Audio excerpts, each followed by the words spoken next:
Olá pessoal, boa tarde, tudo bem? Eu agradeço o grupo que me chamou para estar presente aqui. Fico muito honrada de estar com vocês nessa aula e também parabenizo a professora Valdirene, que teve essa iniciativa de trazer esse grande patrono da educação brasileira, que foi Paulo Freire. Então, para a gente entender um pouco da praxis pedagógica de Paulo Freire, a gente precisa entender um pouco do contexto de vida dele. E isso são palavras que ele mesmo utilizava. Eu só fiz a opção pelos oprimidos porque eu já estive desse lado da história. Então, conta a literatura, as investigações, as pesquisas, que Paulo Freire nasceu em uma família de classe média. A mãe dele era do lar, porém valorizava muito a educação, e o pai dele era militar. E acontece que lá pelos 10 anos, Paulo Freire perde o pai dele falece, e ele passa por um período que foi a crise de 29. E nesse período, Paulo Freire chega a passar fome, enfrenta grandes dificuldades financeiras. E é exatamente nesse período que ele justifica muito da escolha por lutar pelos oprimidos. Então ele fala que ele só escolhe lutar e estar desse lado da alfabetização pelos oprimidos, pelos silenciados, pelos negligenciados, porque ele já foi vítima desse próprio sistema. Então aí a gente consegue dimensionar a raiz desse viés tão humanitário e tão político também, porque nunca é neutro, né? E vocês vão ver mais para frente o porquê disso também. Mas isso vem da infância dele, da própria experiência de vida que ele teve, né? Ele não se forma em nenhuma licenciatura, ele se forma em direito e ele já começa a dar aula em uma escola profissionalizante. E ele fala que ele era muito envolvido com as questões humanitárias daqueles alunos. Ele já buscava conhecer as famílias, as realidades, as dificuldades, para que o ensino, mesmo que ali profissionalizante, fosse algo que viesse a beneficiar eles na vida social, na vida em comunidade, né? E aí Paulo Freire já se descobre um educador. A ação assim mais conhecida de Paulo Freire, a que levou ele ter maior conhecimento popular e até ser alvo naquela época, foi a ação em Angicos. Depois eu vou destrinchar em maiores detalhes essa ação, mas basicamente ele pegou aproximadamente 300 trabalhadores rurais, grande parte deles eram cortadores de cana, né? E ele alfabetizou. E na época só eram eleitores quem era alfabetizado. E Angicos tinha aproximadamente 300 eleitores. Então pensem que dobrou com Paulo Freire. E ele fez essa ação, essa alfabetização em massa, em apenas 40 horas. Então o que ia levar um ano, ele reduziu para um mês. E aí despertou muito a fúria dos políticos da época. Porque como eles iriam controlar a hegemonia, a vida comunitária, as regras sociais, como eles manteriam esse status deles se os eleitores começassem a aumentar? Vocês concordam que o problema só iria aumentar? Então contam que na última aula, para os trabalhadores, noturna, que era como se fosse uma EJA, o que a gente conhece hoje em dia por EJA, até Castelo Branco foi assistir a aula de Paulo Freire. E assim tem muitas curiosidades, a história é muito rica e quando a gente vai pesquisar, os pormenores chamam muito a atenção. Então falam que depois dessa aula que Castelo Branco foi assistir, dessa dita EJA, a nossa EJA de hoje em dia, dos trabalhadores lá em 63, nessa ação dos 300 alfabetizados, ele foi chamado num jantar que teve pela primeira vez de professor subversivo, né? E essa palavra tem que ser repetida agora nos últimos anos por muitas questões políticas que estão sendo novamente debatidas. E Paulo Freire, o nome de Paulo Freire tem sofrido muitos ataques, né? até sido chamado ali de acéfalo, energúmeno, mas são adjetivos que a gente, estudando e conhecendo um pouco da história, assim, chega a ter pena de quem o utiliza.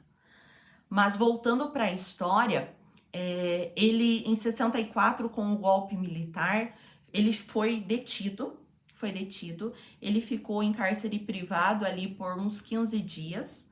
Contam também, isso daí é uma curiosidade, mas é muito interessante, de que na cadeia os próprios presos pediam a Paulo Freire que eles ensinassem a ler e a escrever. E dizem que na cadeia ele falava assim, muito ironicamente: "Ah, mas descobriram o porquê eu estou aqui", né? E dizem que lá ele também realizava ações, mas pelo curto período de tempo que ele estava lá, né? Nessa primeira prisão, não se teve uma alfabetização assim comprovada, né? Mas se conta através da literatura. Aí ele foi chamado ao Rio de Janeiro para dar novos esclarecimentos. E claro que ele ia ser preso novamente, porque a ação que ele desenvolvia era uma ação que afetava diretamente a política da época, porque tirava aquele trabalhador daquela condição medíocre de analfabeto, de sem voz e sem vez, e colocava em voga a questão dos status de pessoas, de políticos da época que detinham o poder e o controle, que era a principal característica desse governo, né? Entre outras tantas terríveis, né? Mas vamos tratar como controle, né? E aí, vindo a São Paulo, vindo ao Rio de Janeiro, ele prestou esclarecimentos e, sabendo que ele ia ser preso novamente, ele se filiou à Embaixada da Bolívia. E no dia seguinte ele já viaja à Bolívia. Só que por infortúnio, na Bolívia também estoura um golpe militar. E aí vem uma segunda característica de Paulo Freire, que ele era muito cristão. Então ele tinha essa rede de apoio, pelo mundo, né? Vamos dizer assim, ele tinha esses contatos provenientes desse lado cristão dele. E aí ele se muda para o Chile, levado por esses amigos. No Chile ele fica vários anos. E no Chile ele desenvolve muito mais o método de alfabetização do que ele teve oportunidade aqui no Brasil. Inclusive, o Chile é premiado enquanto Paulo Freire está lá no exílio, como um país que deu um salto na alfabetização imenso. E como eu vou falar mais a seguir, mas o método dele era completamente voltado para a realidade social. Quando ele chega nesse outro país, no Chile, ele reformula todo o método dele. Não é o mesmo método que ele utilizava aqui no Nordeste. Ele chega lá e ele refaz, ele repensa, e por muitas vezes ele volta a falar que o método dele, ele nem usa essa palavra método, um sistema, essa pedagogia, essa praxe é para ser pensada, repensada e repensada. Não é para se pegar como uma receita de bolo e se reproduzir. Inclusive no Chile ele fez uma ação em que ele pegou vários cabeças representantes e ele dava formações. E essas pessoas que tinham a formação com Paulo Freire saíam a disseminar o conteúdo dele.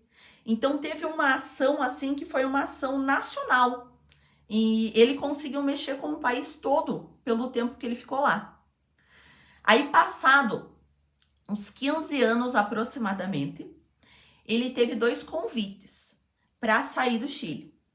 Ele foi professor nos Estados Unidos, numa das maiores universidades. Ele ficou 1 ano como professor visitante em Harvard. E aí ele saiu e ele fez um trabalho. Ele ficou morando na Suíça e fazendo um trabalho em comunidades que eram ex-colônias portuguesas, como vários países africanos ali, Guiné-Bissau, Angola. E ele tem uma grande notoriedade em todo o território europeu. Inclusive, tem alguns países, como na Finlândia, se não me engano, que tem até um busto de Paulo Freire em homenagem ao nosso patrono. Então, para vocês dimensionarem o quanto ele poderia ter feito aqui pelo nosso país, se não fosse o regime militar da época, se ele não tivesse que ter sido ido para o exílio, e o quanto ele conseguiu fazer lá fora, né? Aí, em 79, ele retorna para o Brasil. E aí, quando ele volta para o Brasil, eles vão entrevistar Paulo Freire. E por isso que eu digo que a história é muito rica. E eles falam assim: nossa, Paulo Freire, você voltou e agora a gente vai ter novamente o nosso sistema de alfabetização constituído e você vai vir super revolucionário porque agora você vivenciou várias experiências. Aí ele olha e diz assim: sim, eu vivenciei muitas experiências, me sinto muito mais maduro. Mas eu tenho consciência de que chegando aqui, eu chego em um novo Brasil, em uma nova situação, e eu vou ter que repensar todo o meu método, né? E esse repensar, esse ação, reflexão, ação, acompanha Paulo Freire em toda a caminhada dele. Aqui no Brasil, ele foi até secretário de Educação de São Paulo, na época de Erundina. E muitos depoimentos da época contam desse viés humanitário que ele teve. Então, dizem que as pessoas chegavam no gabinete dele, assim, muito enfurecidas, e que ele ia, colocava a mão nos ombros, buscava entender o que aquela pessoa estava passando, no que ele poderia ajudar, né? Ele foi professor muitos anos da PUC também de São Paulo, e ele faleceu em 97 de um infarto. Ele foi casado com duas professoras, e essas duas professoras, ele mesmo dá méritos a ela, dizendo que elas tiveram grande contribuição no método que ele criou também, no sistema de alfabetização dele também, com as experiências delas. E a história de Paulo Freire, quando você começa a pesquisar, eu contei isso daqui, e já foram quase 13 minutos olhando aqui.